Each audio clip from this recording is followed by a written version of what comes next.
Hey guys, Jimmy Bremner and Dexter the boy, CTOA, Urban Trail. And given the heat, we're going to talk a little bit about hydration today. So depending on the weather, especially weather like we're having probably for the next week, where it's quite warm. It's in the 30s and it's very humid. You have to consume a lot of water, and you actually can be as much to 6 to 8 quarts in a day, depending on what you're doing, what your workload is. So it's more than what you think. Fortunately for me, I love drinking water. Oh, you'll never see me without a bottle of water in my hands. I probably drink one as soon as I get up in the morning. I down, it's bottled water. Just I enjoy it. I actually enjoy it better than soda.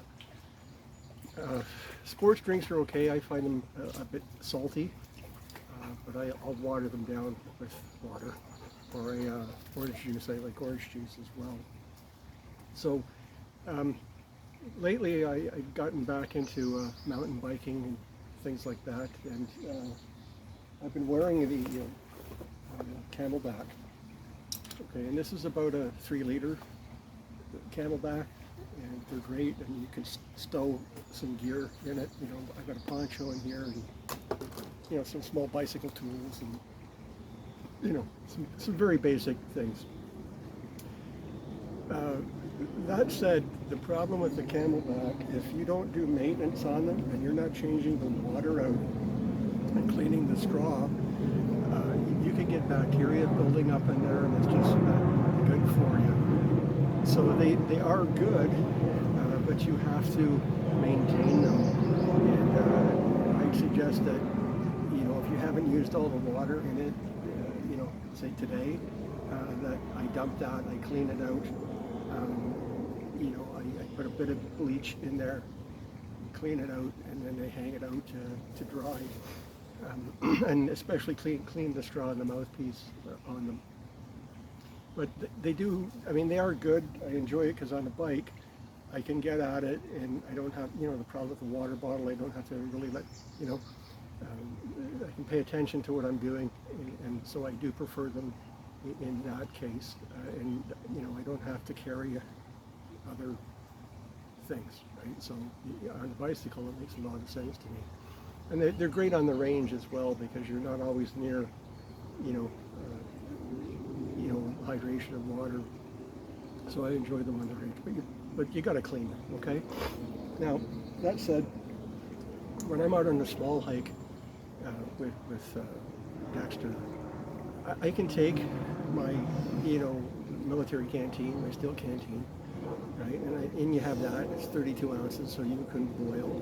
If you can't boil, if you have bleach, it's about a teaspoon to 32 ounces or a quart to sanitize your water, and that'll kill all the bacteria in there. And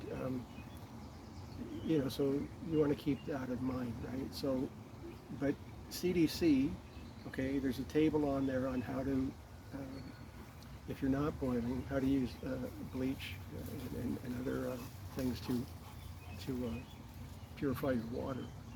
But it's all done on 32 ounces, and that's why you want to keep that in mind. A liter's almost 32 ounces, so a bit of a variable there, but not so much that it would harm you in any likelihood. So I've got this new small canteen.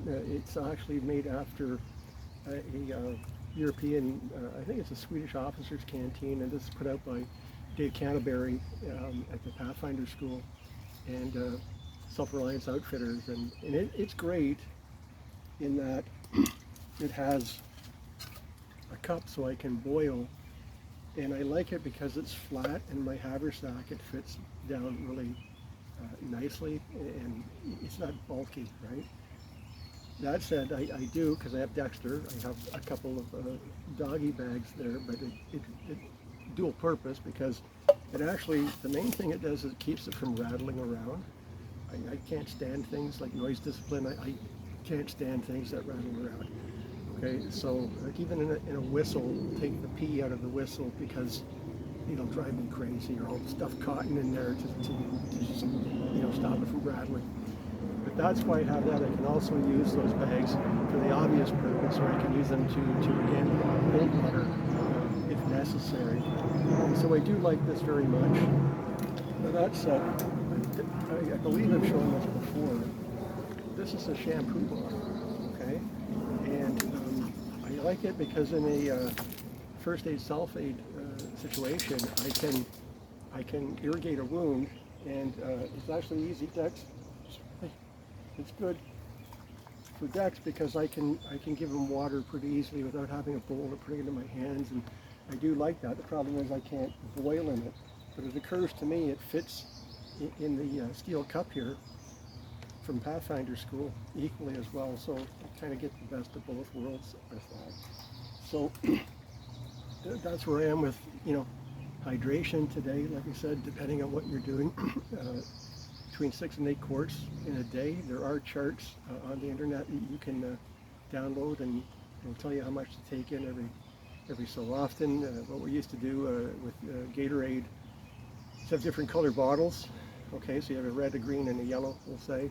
And within this period of time, depending on the terrain and the weather, if that dude in an hour hasn't taken in his red bottle, and everybody else is now out of the yellow bottle, you got to get that guy to get it in him and get out of that yellow bottle, because that person will dehydrate if they're not keeping up with the pack.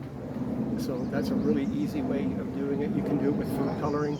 You can tape bottles, with electrical tape, red, yellow, blue, whatever your preference is.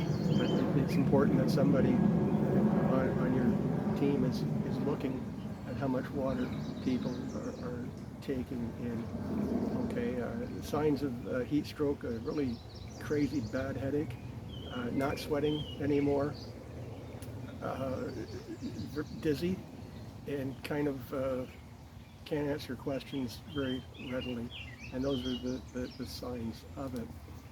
Even if you're down in like Nevada, Arizona, places like that where it's very arid, if you're overseas, where places where it's very arid, it just sucks water out of you. So even though you don't feel like there can be a breeze, and you don't really feel like you don't feel any ill effects, right? You have to keep putting the water in, because it's coming out of you whether you understand it or not, right? So make sure that you're hydrated, even if you're swimming or you're diving or whatever, you can still get dehydrated, which is fascinating. So make sure that you're taking in water. Other things you can look at is when you urinate, if it starts, your urine is darker and darker and darker, the darker it is, the more water that you need.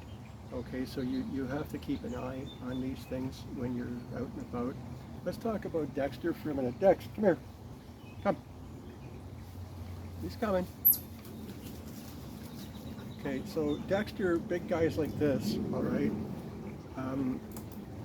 you have to watch them pant, okay? So dogs don't sweat. It's my understanding that they have small sweat glands in their paws, but beyond that, they pant, all right? On a day like today, don't be overtasking your canine, especially if they're a big power breed, because it takes so much out of them. So they're thirsty, okay, but you're better off when you get back home and you just let them rest, let them pant until they calm down, and then you can give them water. If you would like to give them an ice cube in the meantime, that's fine. But the problem is, if you give them water right away, they're going to inhale it, and that can lead to bloat, and that can lead to a situation that you don't want to be part of. Your dog may pass. Okay, so make sure that again, it's common sense. If you don't feel like doing like heavy work today, why would you make your doggy do that, right? So make sure that you take time let the dog cool down, right? He said give him an ice cube in the meantime, and then when he's ready, give him water. And again, big dogs like this, your Rottweiler, American Bulldog, Great Dane, you know, big dogs, right? Cane Corso. It's better to actually elevate where they eat from. So my guy doesn't eat off the floor. He has an elevated platform and he eats more upright. So again, that is helping discourage things like bloat and that type of thing in your canine. So that said, Jimmy Bremner, here it comes. Dexter the boy. Little sip. All right, so Jimmy Bremner, Dexter the boy, stay hydrated, Urban Trail, CTOA, and I'm out.